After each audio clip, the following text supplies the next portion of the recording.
नांदेडमध्ये भाजपच्या चिंतन बैठकीला आता सुरुवात झाली आहे। रावसाहेब दानवे यांच्या उपस्थितीत ही बैठक सुरू झालेली आहे।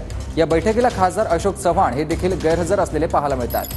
महत्त्वाची बातमी नांदेडमधून। नांदेडमध्ये सध्या चिंतन बैठकीला सुरुवात झालेली आहे। रावसाहेब दानवे यांच्या उपस्थितीत ही बैठक सुरू झाली आहे, मात्र या बैठकीला खासदार अशोक चव्हाण हे गैरहजर आहेत। आणखी एक महत्त्वाची बातमी आहे। सोलापूरमधील भाजपच्या चिंतन बैठकीत कार्यकर्त्यांचा गोंधळ माजलाय।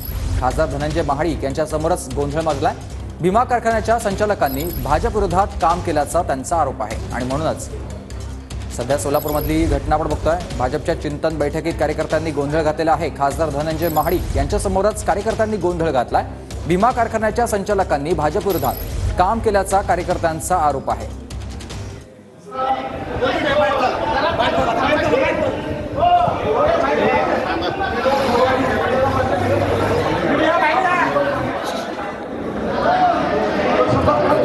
सध्या सोलापूरमध्ये भाजप कार्यकर्त्यांनी गोंधळ घातलाय। चिंतन बैठकीचं आयोजन करण्यात आलेलं होतं आणि तिथेच कार्यकर्त्यांचा गोंधळ।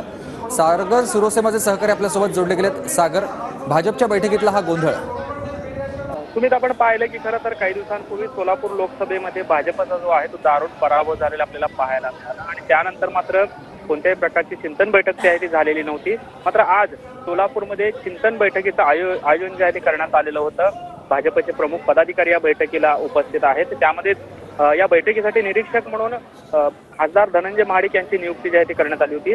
मात्र खासदार धनंजय महाडिक यांच्या कार्यकर्त्यांनी जे आहे ते कोणत्याही प्रकारचं काम या लोकसभेमध्ये केलेलं नाहीये।